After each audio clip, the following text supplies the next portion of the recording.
E hoje eu tenho o prazer de ter aqui comigo um grande profissional e grande amigo também, Moisés Nascimento, que tem mais de 30 anos na área de tecnologia, que tem uma passagem muito relevante pela Salesforce e pelo PayPal no Vale do Silício, chegando depois ao Itaú aqui no Brasil, no seu retorno como CTO. Como é para um brasileiro ter tido uma experiência de mais de uma década ali no Vale do Silício? A internet, a popularização, e o aumento das tecnologias de rede, a arquitetura cliente-servidor dentro do contexto de internet. Já é possível, você não precisar de vender um software e de você subscrever, fazer uma assinatura daquele software. E estão falando 2000... Isso 2004. Uau! Mas em paralelo a isso, o Google estava ali no seu startup resolvendo um outro problema chamado como é que eu indexo toda a internet, como é que eu lido com esses volumes. Informação até de então, todo mundo, que é o slogan.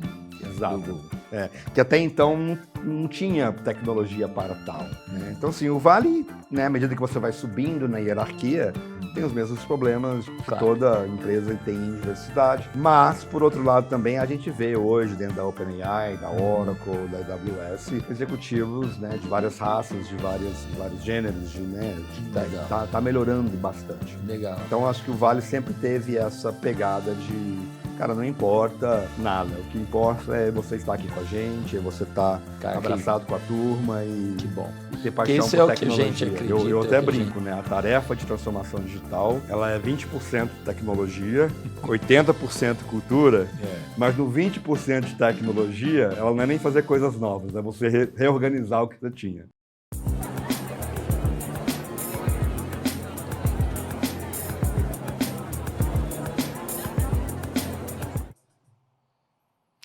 Olá, sejam muito bem-vindos a mais um episódio do Atma Talks, nosso espaço de conversas significativas para o mundo corporativo. Eu sou o Edu Afonso, um dos sócios da Atma Genos, e hoje eu tenho o prazer de ter aqui comigo um grande profissional e grande amigo também, Moisés Nascimento, que tem mais de 30 anos na área de tecnologia e que tem uma passagem muito relevante pela Salesforce e pelo PayPal no Vale do Silício, chegando depois ao Itaú aqui no Brasil, no seu retorno como CTO e como CDO também do banco. Moisés, muito bem-vindo, um prazer ter você aqui para esse Atma Talk. Obrigado, Edu, obrigado pelo convite. É mais do que um prazer estar aqui, adoro falar sobre tecnologia, cultura, inovação, pessoas, então juntou aqui duas coisas legais, um amigo, um profissional e um assunto que eu gosto. Muito bem. E, Moisés, cara, você tem tanto conhecimento e passagem em tantas áreas que eu fico muito à vontade de deixar a conversa caminhar por todos os temas que a gente queira aqui, mas acho que uma das coisas que eu vi acontecer no período que te acompanhei como coach e das pessoas com quem eu falo a seu respeito é a curiosidade das pessoas por como é para um brasileiro ter tido uma experiência de mais de uma década ali no Vale do Silício. Então, queria que você desse assim um primeiro plá para a gente, como foi para um brasileiro chegar ali no Vale do Silício. Boa. A jornada foi longa, Então, se eu começar do início, Sim. Eu sou de Belo Horizonte, me formei lá em administração e em tecnólogo em processamento de dados, e de lá comecei meu estágio na Fiat, ainda aos 16 anos. Depois da Fiat, eu participei do startup da TIM Brasil, na época Maxitel, e durante aquele startup da TIM, eu evoluí muito como profissional, Eu me especializei muito em sistemas de grande porte para processamentos massivos de grandes quantidades de dados, até então, do ponto de vista transacional, mas também começando a entrar na parte analítica, Lá na TIM foi o primeiro lugar que a gente começou a falar sobre data mining e sobre o que depois viria a se chamar de inteligência artificial de forma tão comum hoje, mas que a gente também chama de computação probabilística. Então, eu passei por ali, dali eu virei consultor internacional, passei vários anos trabalhando na América Latina, Buenos Aires, várias cidades da América Latina e do Brasil. E depois cheguei em Miami, na consultoria que eu trabalhava. A consultoria me transferiu para Houston para trabalhar num data center que a gente tinha lá. E depois eu voltei para Miami e trabalhei numa farmacêutica durante alguns anos antes de ir para o Vale do Silício. Eu estou contando isso tudo porque eu vou contar o grande contraste que teve quando eu cheguei lá. Mas a história, só para ser, assim, colocar um pouco de cor, eu conheci durante um curso de Oracle, né? Eu era DBA na época, eu conheci um cara, um holandês, chamado Gerhard, que trabalhava na Salesforce Startup. Ele era empregado ainda, talvez, número 20, era um dos pioneiros lá. E o Gerhard adorava música brasileira, adorava jazz, que eu também adoro. E aí nós ficamos amigos ali, e ele falou assim, Moisés, tem um negócio novo acontecendo na Califórnia, e você não vai acreditar no que está sendo feito, e é incrível, você vai ser tratado, você vai ser valorizado, e a gente vai acabar com o software. Aí eu olhei para ele assim, ele falou assim, aí ele começou a me explicar tecnicamente o que estava acontecendo. Eu falei, cara, faz total sentido técnico. Se você pegar a internet, né, a popularização, né, e o aumento das tecnologias de rede, a arquitetura cliente-servidor dentro do contexto de internet, já é possível, né, você não precisar de vender um software e de você subscrever, né, fazer uma assinatura daquele software. E estão falando 2000... Isso 2004. Uau. Porque demorou mais ou menos um ano para me poder entrar lá. Em 2004, a Salesforce devia ter sido lá 200 colaboradores, se tinha. E aí, durante o processo de entrevista, eu fui conhecendo o pessoal. E quando eu cheguei, Edu, eu tinha 30 aninhos, a cidade era linda, né, e efervescente, tecnologia, entrando no coração da tecnologia. Foi um período bastante bacana na minha vida, assim. E quando eu cheguei na Salesforce, eu percebi algo que eu nunca tinha percebido antes, uma valorização do profissional de tecnologia, né, do arquiteto, do engenheiro, né, e nesse contexto de valorização, essa valorização ela acontecia não só do ponto de vista financeiro, mas também do ponto de vista de todos nós éramos responsáveis pela inovação, todos nós estávamos falando com todos os níveis hierárquicos da organização o tempo todo e resolvendo problemas novíssimos, né? Problemas que não existiam até então. E um desses problemas, por exemplo, foi que a gente pegou a máquina maior que tinha da Sun, Microsystems na época, o banco de dados Oracle em cluster lá ligado no rack, e a gente encheu a máquina rapidinho com os primeiros clientes. E a gente teve que desenvolver um processo, né, de fazer shards, né, de escalar isso horizontalmente. E aí eu, né, na minha experiência dentro da Salesforce, eu entrei num campo bastante bacana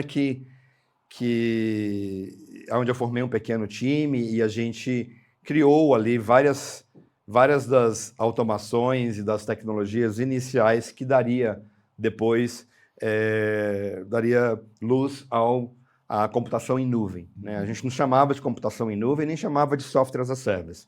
O logotipo da Salesforce na época era no software.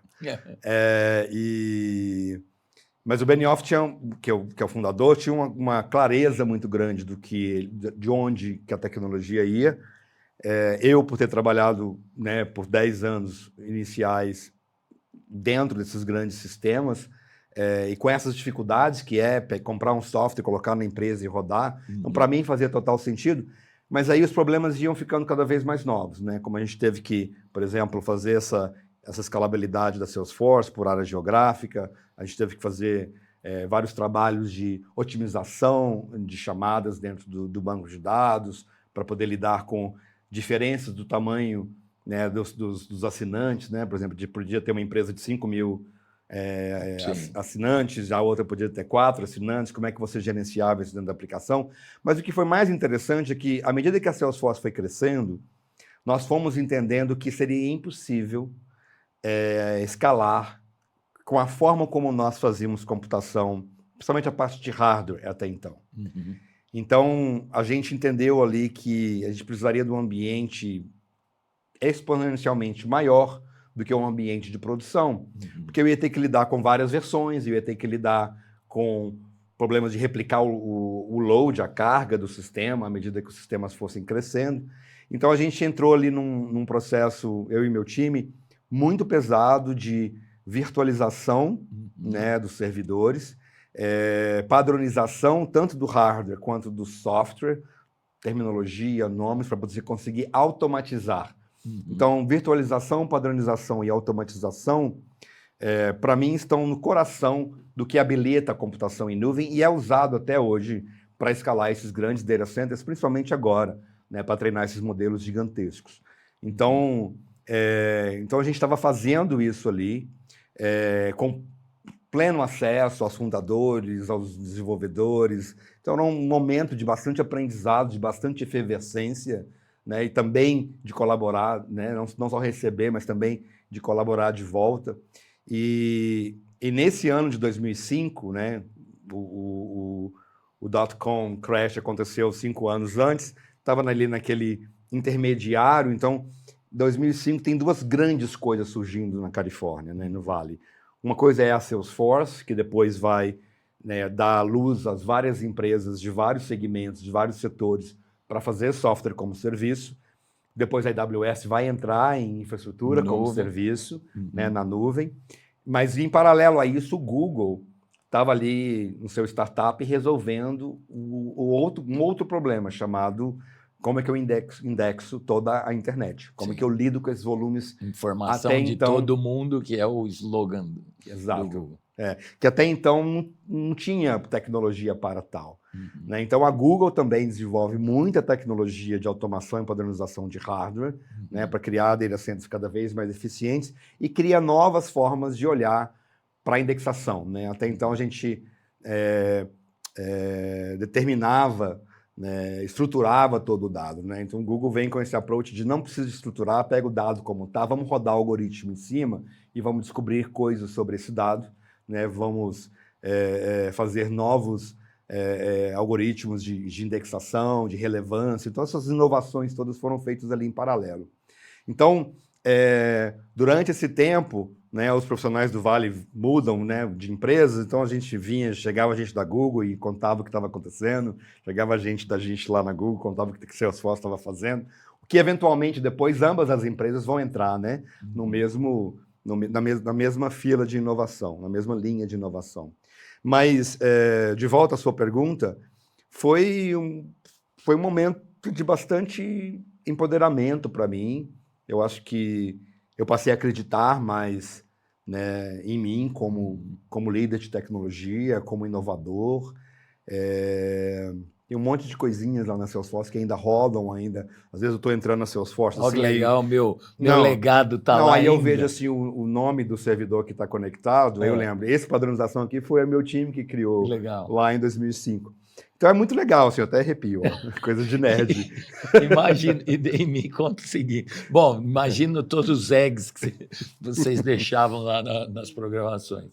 Mas, para mim, tem um aspecto que é, olhando para o que é o mercado brasileiro ainda hoje, não só o de tecnologia, você foi para um berço de valorização de profissionais diferentes pela competência técnica, cognitiva e relacional dessas pessoas, né? Então, pelo menos essa é a minha idealização do Vale, né? Olhando daqui. Mas queria te perguntar, como foi, do ponto de vista até de diversidade mesmo, um homem preto brasileiro chegando ali no núcleo do que viria a ser a transformação digital do planeta, né? Como é que, se é que teve alguma percepção tua dessas diferenças? Não, eu acho que você já até respondeu a pergunta, sabe? Eu acho que a valorização estava muito em cima da capacidade cognitiva, da capacidade técnica, e também da capacidade de empreendedorismo, né? De inovação, de criar, Eu não estou ali para poder fazer um script, eu estou ali para poder repensar como que eu resolvo esse problema que talvez ninguém está preocupado se você é brasileiro ou não. Não. Contudo, né, o Vale, naquele momento ali, os Estados Unidos estavam com bastante poucas formações de tecnologia, né? Uma indústria que crescia muito, então não tinham profissionais. Então, teve uma grande imigração de profissionais, principalmente da Índia, da China, da América Latina, da Europa. Então, todos os times que eu trabalhei sempre foram multiculturais e isso era muito legal. E era muito legal porque a gente aprendia ali no dia a dia as culturas, as diferenças culturais, as diferenças de tratamento, o que funcionava, o que não funcionava, o respeito. Mas, ao mesmo tempo, também viam ideias completamente que eu acho que se fosse só brasileiros ali criando, não teria criado tanta coisa. Sim. Né? Então, assim, esse meu time, por exemplo, que fez uma grande parte dessas inovações do ambiente de R&D da Salesforce lá no início, né, eu tinha um rockstar, que era um americano, o Matt Calgar, tinha uma menina indiana fantástica, que era Chaitanya. Então, assim, tinha um russo muito matemático, assim, super nerd. Então, assim, tinha muita gente de todas as origens e isso era muito legal, né? Então, assim, o Vale, né, à medida que você vai subindo na hierarquia, tem os mesmos problemas que toda empresa tem em diversidade, né? À medida que você sobe, vai homogeneizando. Homogeneizando. Mas, por outro lado, também a gente vê hoje, dentro da OpenAI, da Oracle, da AWS, executivos, né, de várias raças, de vários gêneros, né? Tá melhorando bastante. Legal. Então, acho que o Vale sempre teve essa pegada de, cara, não importa nada, o que importa é você estar aqui com a gente, é você estar abraçado com a turma e ter paixão por tecnologia. Isso é o que a gente acredita, é o que a gente, enfim, eu espero ver na minha própria geração no Brasil e mais institucionalizada no mundo uma visão muito mais aberta e empoderadora como essa, né? Aí uma outra coisa que me ocorre, cara, Salesforce para mim, quando fala esse nome, a primeira coisa que vem à mente é CRM, portanto cliente, né? Como era ou como é e que mudança teve para você essa visão cliente trabalhando na Salesforce? Boa pergunta. Até interessante você falou CRM, né? E aí você pega uma indústria, né? É um setor, é marketing, né? Está lidando com um problema de negócio de forma aplicada com tecnologia. Né? Então, quando as pessoas ficam falando de transformação digital, eu sempre falo, olha, o core do seu business pode ser qualquer core, mas se você se transformar digitalmente, a tecnologia também vai ser parte desse core. E por que isso é tão importante para a centralização no cliente? Porque parte dessa inovação, parte dessa efervescência que vinha da diversidade, também vinham de características de ciclos menores de inovação através da experimentação. Então, a partir daquele momento ali, eu vi o cliente muito mais próximo. Fazendo junto, muito mais próximo do desenvolvedor, mais próximo da gente que estava ali fazendo a tecnologia. O cliente estava ali junto com a gente. A gente estava fazendo tecnologia porque a gente queria que o cliente só falasse bem do software. Então, colocar o cliente no centro, ele tem esse aspecto cultural, que se eu estou tratando, né, o meu negócio de forma digital, eu não conseguiria fazê-lo sem ter o cliente no centro. Então, uma das provocações que eu fiz no Itaú quando eu cheguei, né, o logo era feito para você, e eu virei para outra canela e falei, cara, não, é com você, tem que fazer com o cliente, tem que colocar o cliente na mesa. Então, isso para mim é uma grande diferença. Além disso, e aí eu acho que poucas pessoas entendem, eu acho que foi uma grande parte do meu trabalho de evangelismo dentro do Itaú e de arquitetura dentro do Itaú, que não é só a cultura que tem que colocar o cliente no centro, não é só o processo de desenvolvimento do produto que tem que trazer o cliente para perto. A sua infraestrutura tecnológica tem que dar condições para que o seu cliente esteja no centro. Legal. Então, eu sempre uso, por exemplo, rede social, um ótimo exemplo de cliente no centro. Então, quando você pega, por exemplo, um Instagram, todos os clientes, todos os usuários do Instagram têm um ID único, né? Todo mundo tem um ID único. E através daquele ID único, eu posso, por exemplo, chegar e colocar um post e colocar arroba, linkar o Edu, e eu sei exatamente qual Edu que é, porque ele é único, né? Ele está na minha rede. Legal. Então eu começo a indexar as coisas de forma diferente. Mas olha só a importância do cliente. No caso da rede social, eu quero entender as relações, né, que o Moisés tem, e também quero entender que pontos que ele está pesquisando, né, quais são os interesses dele. Mas essa forma de conexão com o cliente, dentro de um processo de onboarding único, permite com que você crie novos segmentos de trabalho, ainda com o cliente no centro. Então, um exemplo muito fácil de entender isso, por exemplo, é o Nubank. Né? O Nubank chegou no Brasil com um cartão de crédito.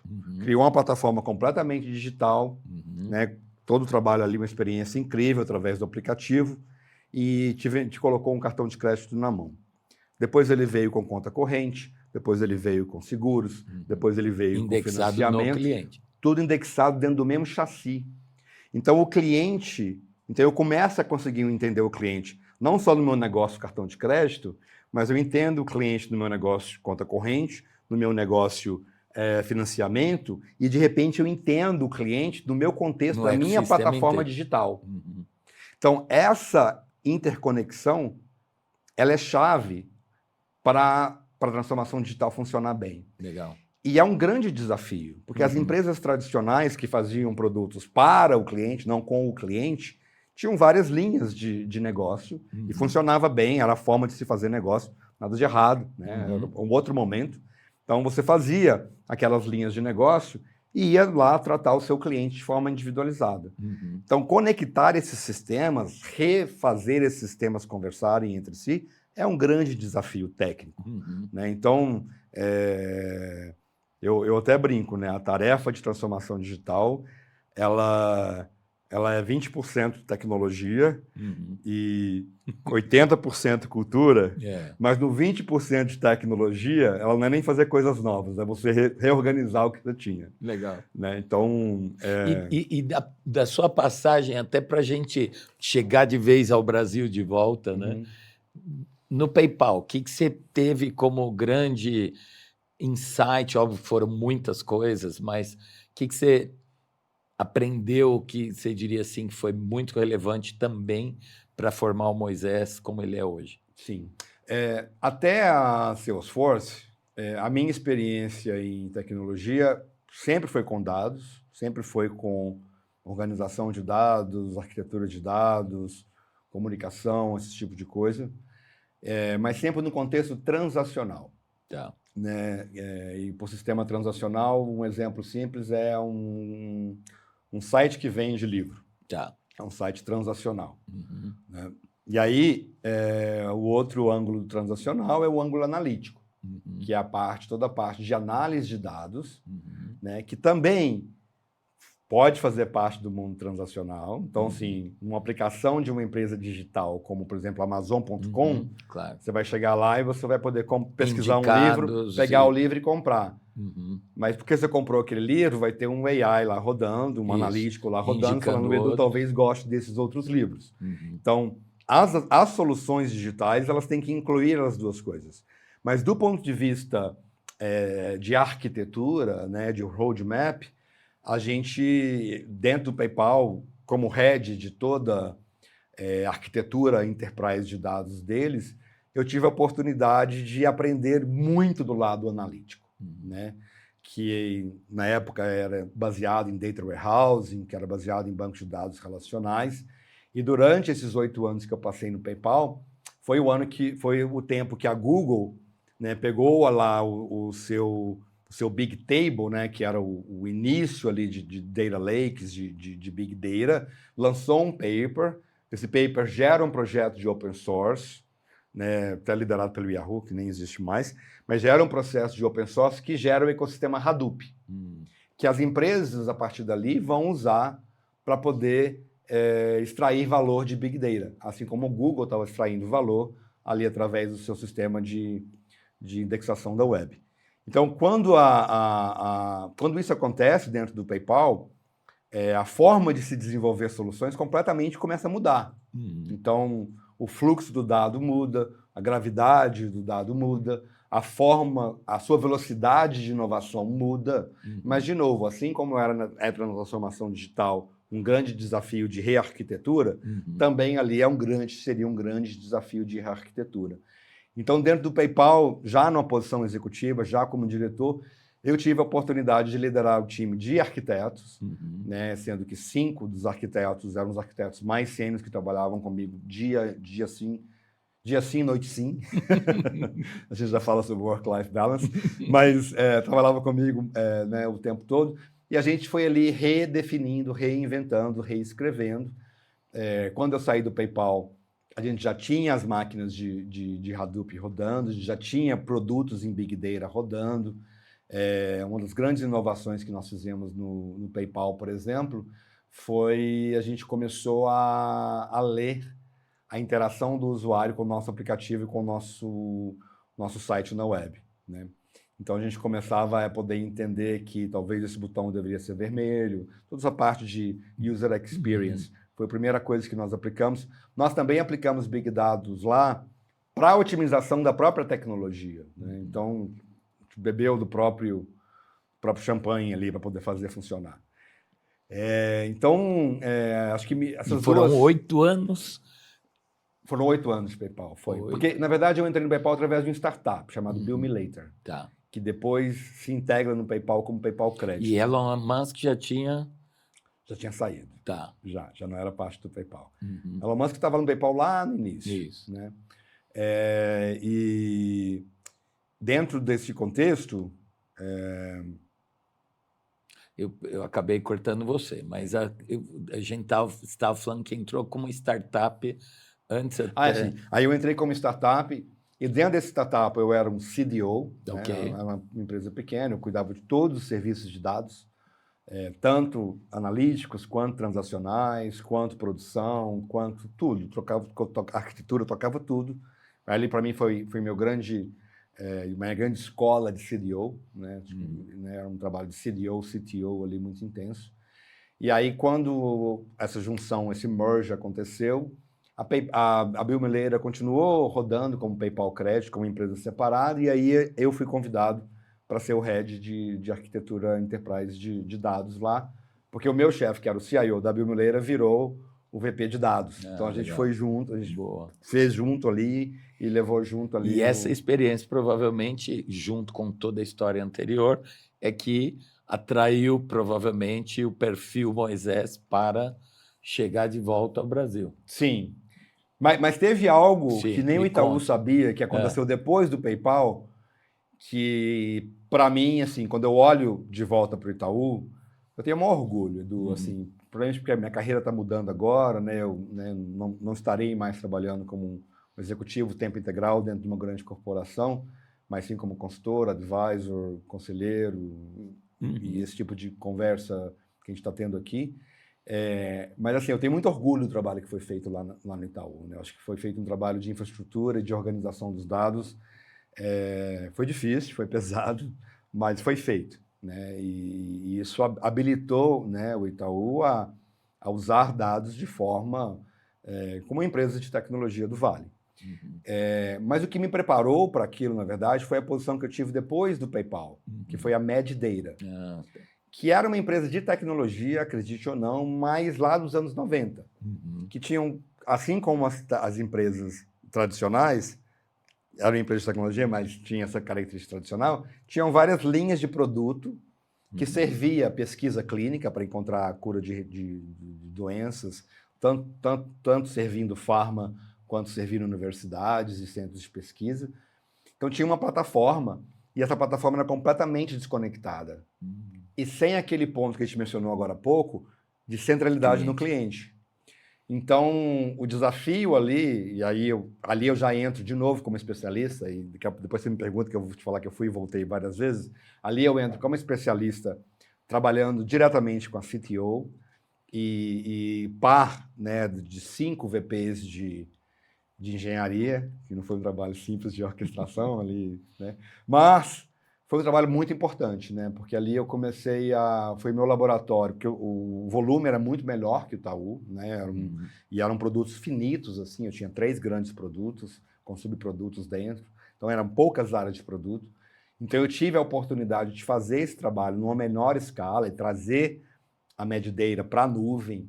E um dos fatos mais interessantes da Medidata era que pesquisa clínica até então, você via se o remédio estava funcionando ou não através de data points, né, de dados, que a enfermeira ou o médico entrava na hora que o paciente ia lá para poder fazer o exame de acompanhamento.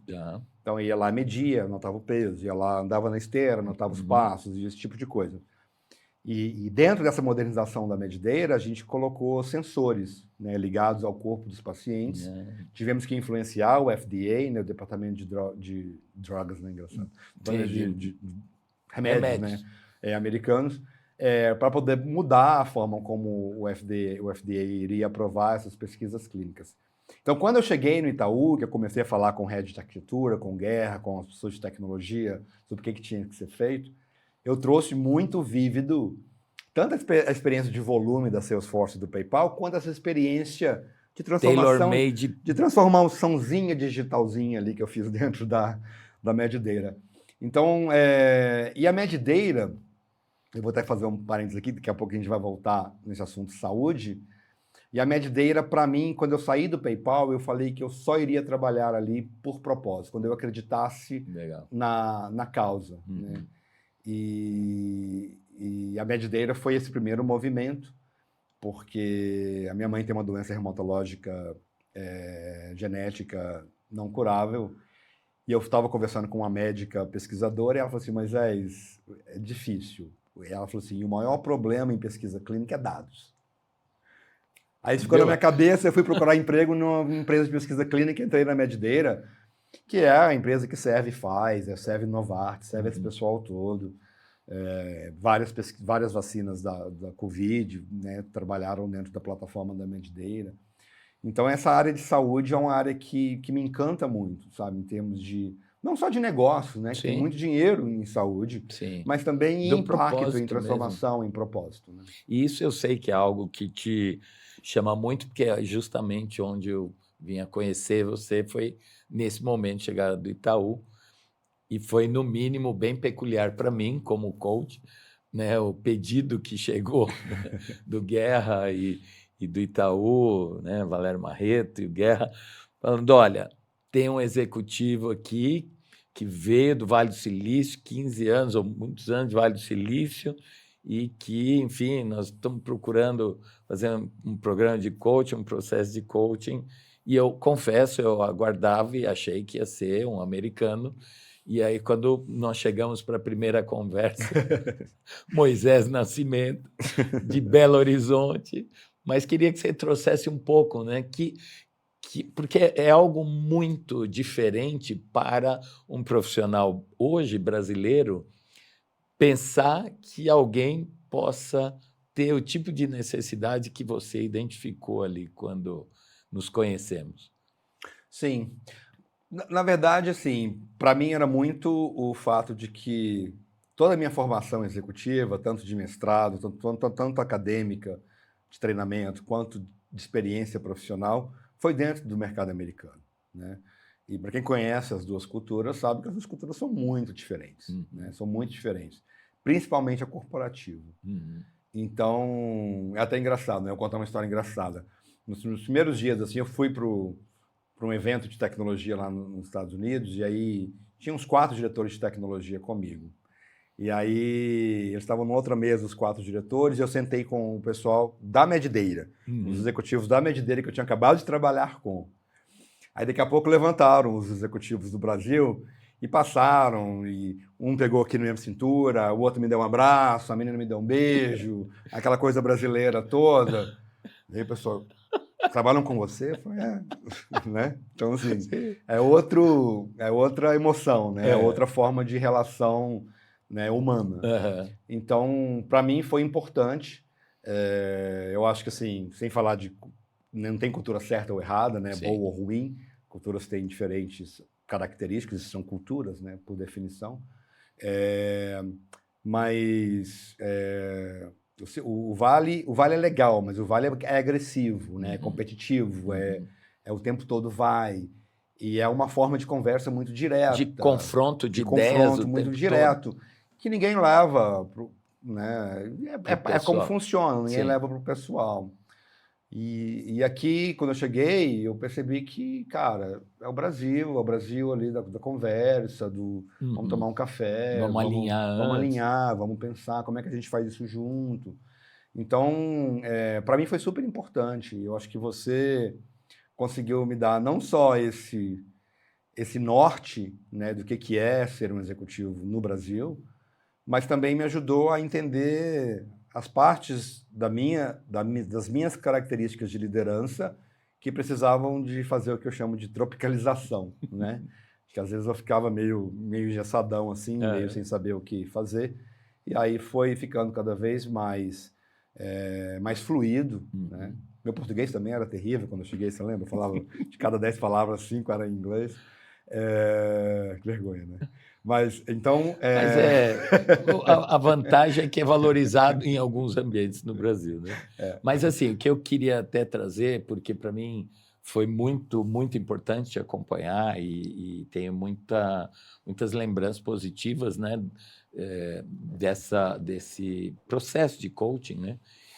Acho que uma coisa que também eu queria trazer, porque eu acho que é um tema que vai atrair muitas das pessoas que nos assistem, nos escutam, é essa dicotomia tão comum e tão pouco endereçada ou valorizada entre ser especialista ou ser líder de pessoas, gestor de pessoas, né?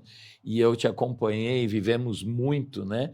Esse ir e vir, porque você tem uma super competência, isso eu posso dizer, para liderar equipes muito sêniores, de pessoas muito competentes, e, ao mesmo tempo, uma necessidade de atuar mais como especialista, né? E no Itaú, assim como a maioria das empresas no mercado, que falam em carreira em Y, etc., mas o que eu costumo dizer é que é um Y meio assim, né? Uma parte é bem pequenininha perto da outra, né? Porque para crescimento mesmo, a maioria das pessoas acaba tendo que se desenvolver como líder de equipes, como gestor. E você conseguiu, inclusive, um feito muito relevante, na minha opinião, né? Você foi o primeiro especialista 4, que é uma posição que não havia no Itaú e que até, creio, não há mais, não sei, depois da sua saída, mas que era justamente o reconhecimento de alguém especialista muito sênior na hierarquia, mas sem ter liderança de equipe. Então, queria que você falasse um pouco sobre isso, porque eu acho que tem muita gente no mercado que sente essa vocação, essa vontade de estar mais no mundo especialista, mas não se encontra aí. Pois é, aí eu volto lá no início, na primeira pergunta que você me fez, né? Como é que foi chegar lá no Vale? Eu acho que especialista, para mim, ele contrasta com gestor, não com líder. Sim, exato. E dentro da cultura americana, essa palavra da gestão, da liderança e da especialização, elas são muito claras.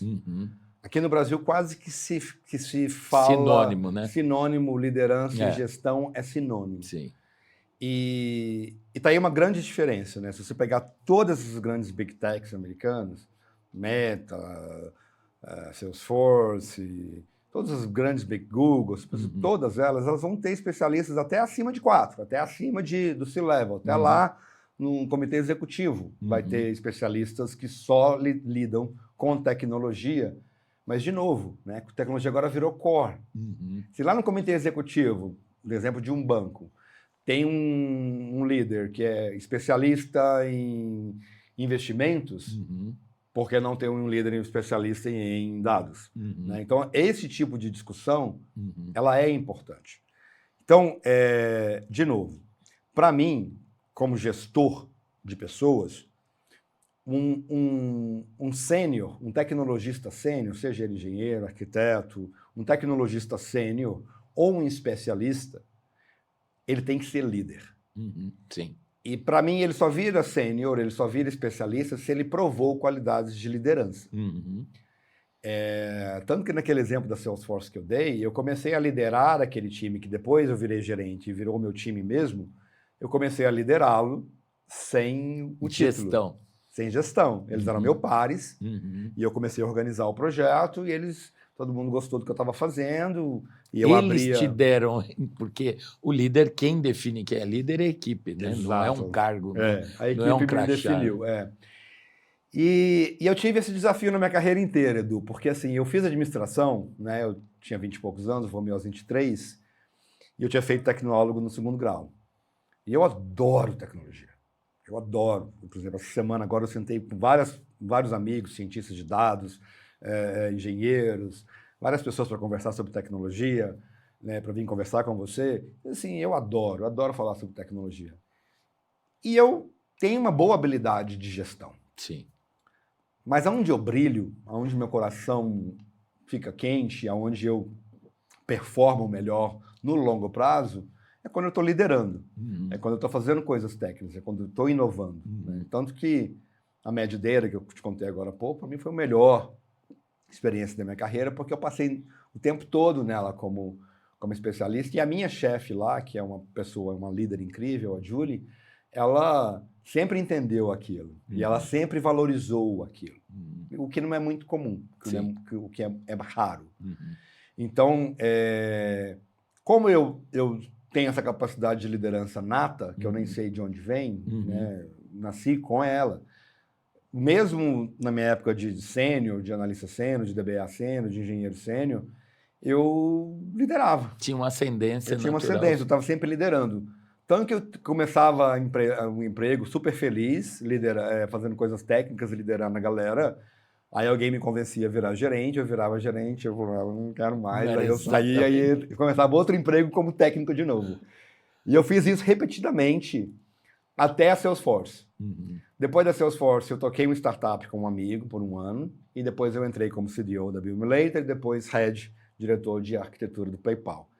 Então ali foi que eu tive uma progressão executiva muito grande, e foi para mim, claramente, quero me desenvolver aqui, entendeu? Quero enfrentar esse medo que eu tenho de gestão, esses desafios que eu tenho de gestão, e fiz.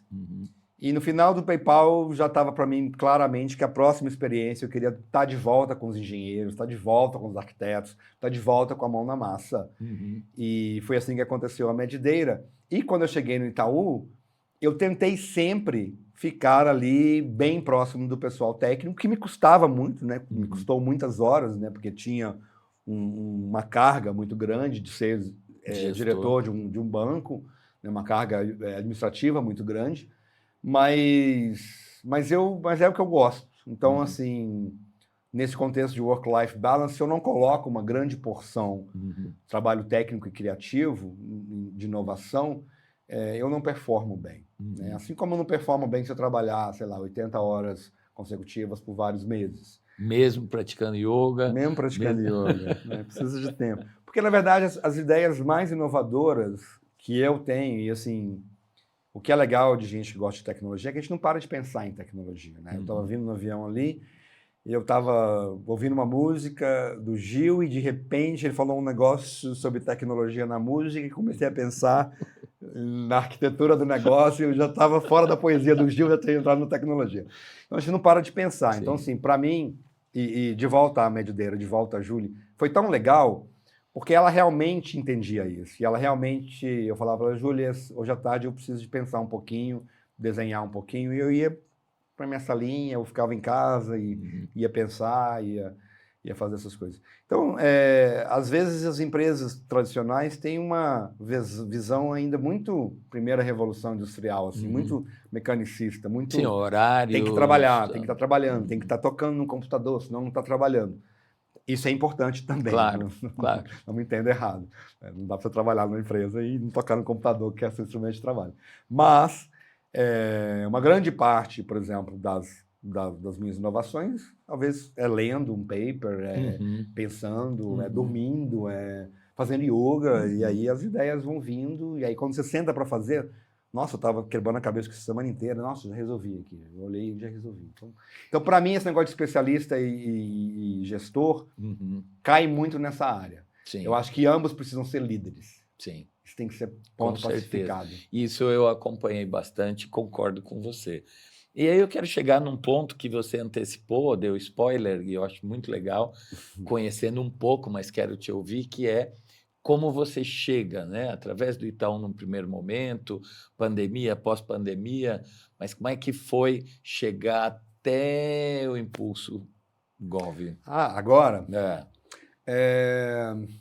Conta pra gente. Se você olhar o meu LinkedIn, com exceção do PayPal, mas o PayPal foram 2 trabalhos, né? Foi o CDO do startup e depois o Head ali, que foram 4 anos cada.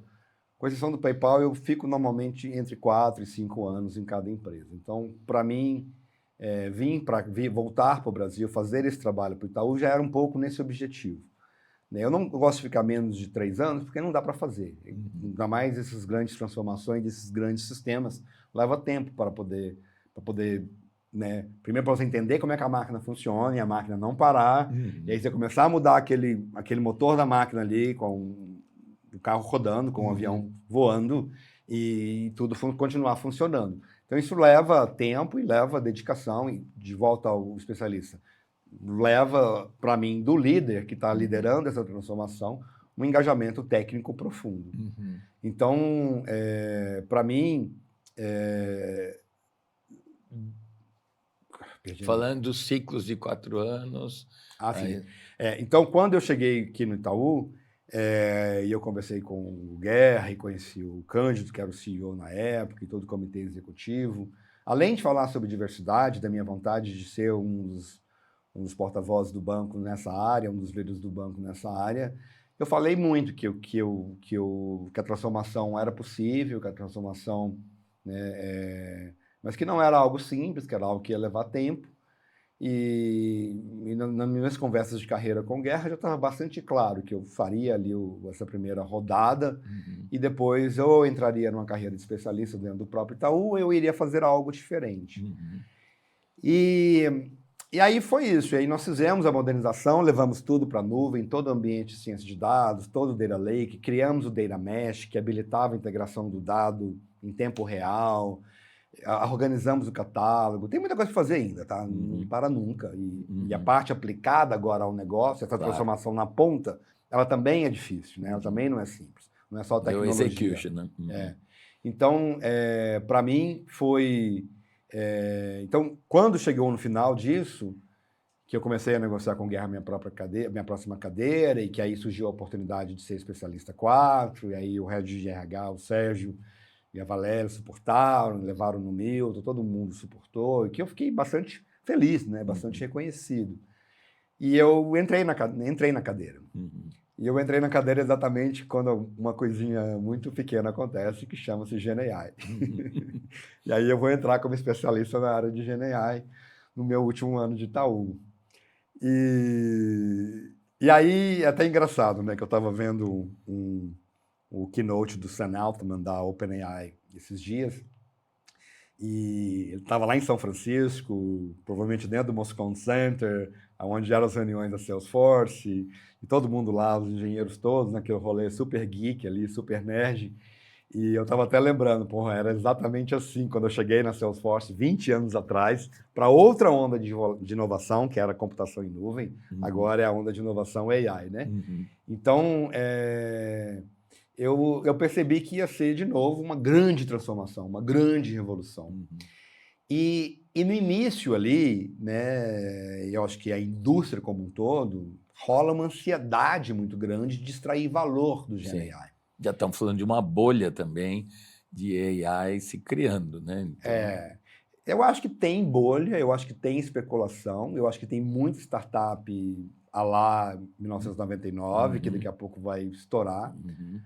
Mas, recentemente, acompanhando as evoluções aí, eu estou começando a ver para onde que essa próxima arquitetura vai, e eu acho que vai ser tão transformacional quanto a computação em nuvem.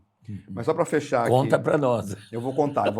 Mas só para fechar aqui essa pergunta sobre, né, o último ano de especialista, Então, à medida que eu fui fazendo esse trabalho técnico ali, né, com os diretores do banco, com meus previous pares, né, com meus pares anteriores, e a equipe técnica, e os cientistas e todo mundo, eu voltei a me apaixonar de novo, né, eu não estava com toda aquela carga administrativa, voltei a me apaixonar de novo, e naquele momento ali, eu falei assim, cara, eu saí do PayPal para ir para a Medidata, eu sou praticante de yoga, tenho uma grande paixão por essa área de saúde integrativa, de medicina. Eu acredito que a medicina precisa evoluir muito em termos de ser mais proativa, né, e não tão reativa no que tange, né, as doenças que mais matam. Sim. Então Tô lendo o autolivro, tá? Hã? Tô Você está lendo. lendo o livro que eu te recomendei? Aquele livro é muito bom. Que a gente pode recomendar para o pessoal daqui a pouco, se Sim. você quiser. Então, assim, eu acredito muito nisso. Então, eu estava terminando um tratamento nos olhos, né, algo que me impactou por um tempo, mas foi tratável. E aí eu falei, cara, eu acho que eu vou fazer o que eu tenho vontade há muito tempo e vou seguir o meu caminho solo. Quero empreender, né? Eu acho que a ideia de ser conselheiro é muito boa, dada a minha experiência. Gosto muito de palestras, gosto muito de falar sobre inovação, de falar sobre o futuro. E acho que essa área de medicina, de saúde, tem um potencial gigantesco, não só em Gen AI, mas em tecnologia de forma geral, olhando para o futuro, principalmente quando você pensa em IoT, você pensa em nanotecnologia, né, de coisas que vão dentro do corpo, em tecnologias, né, de substituições de partes mecânicas do corpo por partes, né, automatizadas, né? Cirurgias minimamente invasivas com apoio de inteligência Exato. artificial. Então eu estava muito apaixonado por isso, e aí negociei a minha saída com o banco, que foi super legal. Adoro a instituição, eu acho que eu nunca fui tão bem tratado na minha carreira inteira, na entrada e na saída, né? Então, assim, às vezes a saída é meio dramática, às vezes a entrada você entra meio insatisfeito, mas todo o meu processo dentro do Itaú foi muito legal. Me senti muito reconhecido, tanto pelo comitê executivo quanto pelo Guerra. Então eu achei que era hora de parar, eu resolvi fazer um sabático, e aí eu parei em julho do ano passado e comecei um sabático. E durante o início desse sabático, comecei a conversar com os amigos, executivos, CTOs, pessoal de startup, sobre que eu agora, a partir de agora, eu queria fazer trabalhos, tanto de consultoria, tanto de senior advisor, quanto de conselheiro, em empresas de impacto social, preferencialmente na área de saúde. E aí foi ali que eu conheci o João e a Bel, que são dois MBAs, vou falar Stanford, porque provavelmente eles vão assistir isso, mas talvez não seja. Stanford, Harvard, MIT, uma grande dessas universidades. E eles se conheceram lá, e eles tiveram essa ideia genial, que é de como que eu crio tecnologia para fazer análise sobre os dados de operações do SUS, que é o maior sistema de saúde público do mundo, e como é que eu melhoro tanto as operações do SUS, tanto a saúde dos brasileiros, né? Como é que eu crio produtos digitais ali, através de analytics, através de dados, que consigam contribuir para essa melhoria. E ali foi paixão à primeira vista, o João e a Bel me acolheram, eu entrei como conselheiro, participei dos offsites deles, tenho lido muito sobre o tema. Bill Gates tem um grande projeto com a United Nations, com a ONU agora, chamado DPI, Digital Public Infrastructure, que inclui saúde também. Então essa área tá me interessando muito, cada vez mais. E a Impulso Gov, eu tenho uma paixão grande por ela, né? Uma grande parte da minha família usa SUS, e eu fui uma criança de uma família simples, né, de classe média baixa, que não tinha plano de saúde, e enfrentei o sistema público de saúde do Brasil pré-SUS. E tem essas memórias, né, de acordando, sei lá, 4 da manhã, Eu para ir para uma também, para ir fila na fila para pra pegar uma guia para o pegar meu uma pai guia. poder fazer uma. Exato. Você entende o que eu estou falando? Totalmente. Então, assim, então, para mim, essas coisas é muito entregar de volta, né? Eu acho que a vida foi muito generosa comigo, tanto nas minhas habilidades natas, quanto nas minhas capacidades de evoluir, e adaptar e integrar. Então, para mim, só faz sentido, né, entregar de volta.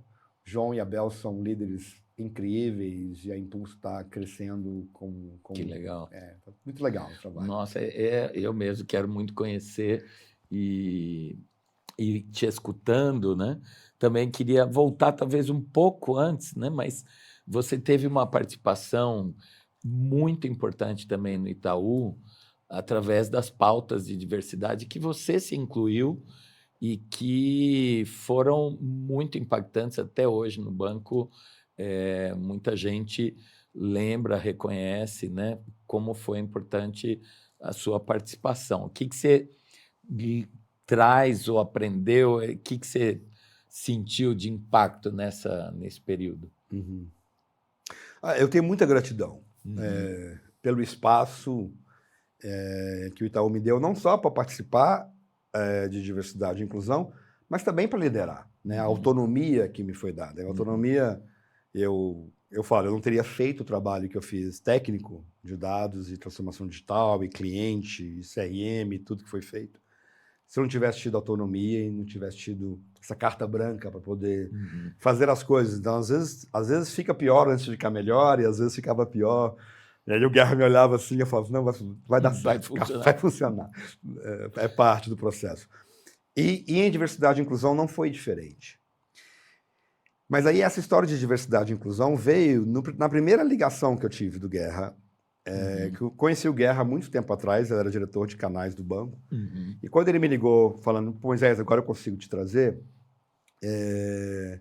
eu comecei a pensar em propósito. Eu vou trabalhar para um banco no Brasil, é legal voltar para o Brasil.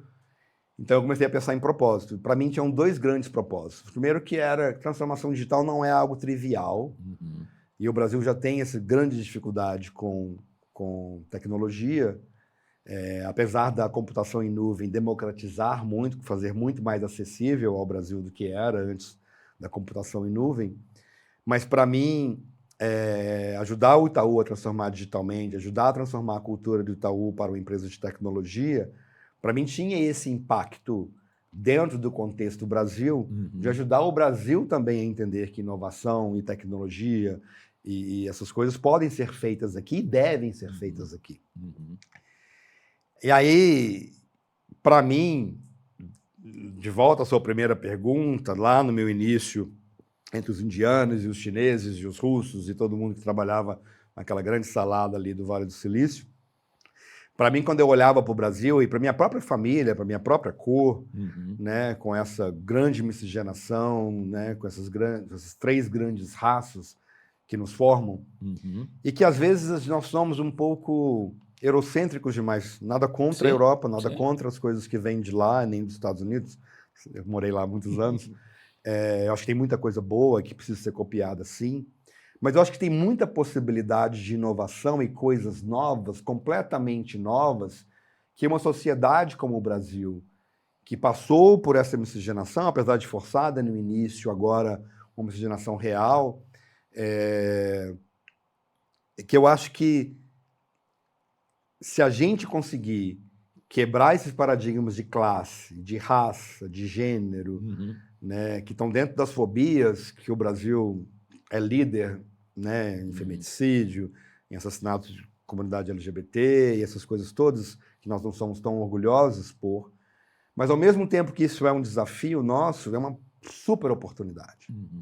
Então, quando você pega uma pessoa preta da periferia e coloca dentro da tecnologia, e o Itaú está agora competindo com o Nubank, que entrou pegando aquele segmento chamado periferia, essa pessoa aqui dentro vai conseguir ter muito mais insight, assim como era meu processo de inovação lá na Califórnia, com culturas diferentes, vai ter muito mais insights sobre o que aquela periferia precisa, sobre o que é usabilidade para aquela periferia, o que é, né? Legal. Então, assim, para mim era essa grande oportunidade, até afrofuturista, né? Eventualmente dentro do Itaú, uma das coisas que eu tenho mais orgulho foi todo o trabalho de afrofuturismo que nós fizemos, que gerou uma matéria grande na Forbes, que eu fui colaborador, e gerou um grande talk dentro do Itaú. Então, assim, para mim é uma grande oportunidade. E eu acho que esse futuro afro, indígena, eurofuturista que o Brasil pode criar, eu acho que ele é real. Uhum. E ele é real porque a nossa cultura, né, se o Brasil é referência em algo no mundo, é cultura, é música, né, é arte. E a nossa arte, ela é muito rica porque Por ela, conta disso. por conta disso, né, por conta desse berço africano que a nossa música tem, por conta dessa beleza, essa beleza visual que é, né, as nossas tribos indígenas ancestrais. Então, assim, eu acho que se a gente consegue combinar isso tudo dentro do contexto cultural e criar algo novo, de renome para o mundo, a gente pode fazer a mesma coisa em tecnologia e em inovação, né? E aí até eu brinco, e tem um grande amigo meu dentro do banco que toca toda essa parte de cliente agora, foi meu grande parceiro em tecnologia, na verdade é a pessoa que eu mais gosto lá dentro, que é o Estevão Lasanha, e eu sempre brinquei com o Estevão, né, que UX é muito legal, né, mas a gente não pode ficar copiando o UX da Europa e dos Estados Unidos, não porque não seja bom, Sim, mas porque é outro público, outro é público. outro user, com outra experience. Qual que é o user experience do Brasil? Aí eu, nos primeiros meses de banco, eu vou na agência, fazer a visita do diretor na agência, e aí eu fico lá na fila ajudando o pessoal no caixa eletrônico, né? E aí a minha mãe é uma senhorinha de 80 anos, né, dessas de comunidade, com 4 anos de grupo só, sem muita educação, mas super inteligente, líder ali, matriarca do rolê todo. E aí eu estou ali atendendo ali os brasileiros ali, eu estou olhando assim a dificuldade com o UI, eu estou pensando, gente, que oportunidade. Ninguém pensou nessa persona É, chamada a Dona Maria do bairro, né? Como é que eu desenvolvo um melhor ATM para ela? Como é que eu legal. converso melhor com ela? Então eu acho que essas oportunidades todas estão aí. Para mim não é só dever humano, eu acho que tem a parte humana, sim. Nós Uhum. precisamos fazer isso melhor, nós precisamos entregar essas coisas melhor, né? E aí eu até faço outra chamada aqui, já que a gente está falando nessa área de diversidade, que é, né, eu acho que o governo brasileiro, através de vários programas sociais nos últimos 20 anos, né, colocou muita gente como empreendedor, que anteriormente era completamente marginal e completamente desbancarizado, Uhum. colocou muita gente, tanto na universidade quanto como empreendedor, e, e aí, dentro de Itaú, surgiu o brainstorm de um novo produto, que o Itaú lançou recentemente, chamado Itaú Amps, que era um Sim. produto dedicado para essa galera MEI, Uhum. né, de empresários, que não tinha um produto específico para ela, né? Uhum. E a oportunidade em dados para isso é gigantesca, né? Uhum. Porque, de volta ao segmento do Nubank versus o segmento alta renda do Itaú, quando você pensa nesse segmento, é outra característica, né? Então, a oportunidade de criar algo digital, algo centrado em dados, mas em cima de uma parcela da população que ainda não era atendida, Uhum. para mim isso prova que o Itaú está no caminho da transformação digital, né? Já o fez Uhum. em vários aspectos, mas está alinhado com o que Segue. tem que ser feito, está no caminho certo. E eu acho que mais o Brasil precisa fazer isso, né? Mais as empresas globais precisam fazer isso. Cara, Mas e é. quando eu te escuto e vejo, né, e conheço bem, né, esse brilho no olho, essa paixão, etc., que contagia, que lidera, que inspira, né, queria te perguntar o que é até meio cruel pedir para você trazer uma coisa só, não precisa ser uma só, mas que mensagem que você deixa para quem nos assiste, para quem nos escuta, que mundo é esse que você acredita, ou que legado é esse que você já deixou, vem deixando e quer deixar?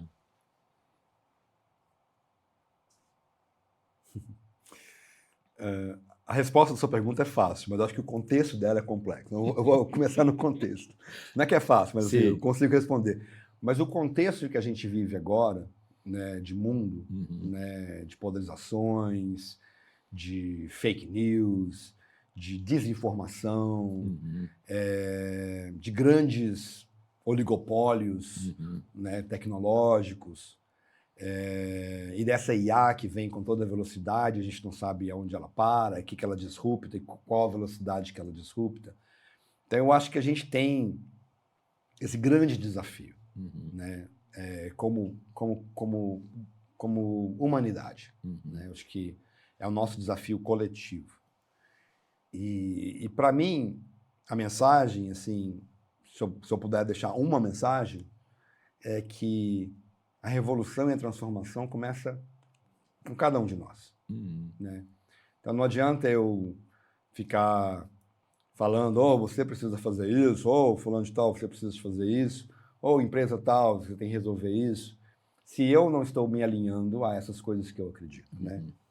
É uma frase de Gandhi, super comum, super famosa, né, de que seja a mudança que você quer ser. Uhum. Então, para mim, essa hipervelocidade, essa hiperaceleração que a gente vem observando desde os anos 2000, e agora ela está ficando cada vez mais cruel, né, porque ela cada vez, de novo, estava te falando, se não tivesse estudado esse fim de semana, eu teria chegado aqui desatualizado, como se é uma grande coisa de evolução tecnológica esse fim de semana. Então, assim, tudo roda muito rápido, né? E as empresas precisam de cada vez mais produtividade. E eu acho que cada um precisa de entender o que é o equilíbrio trabalho-vida. Uhum. E eu acho que esse equilíbrio trabalho-vida, ele é único para cada pessoa. Sim.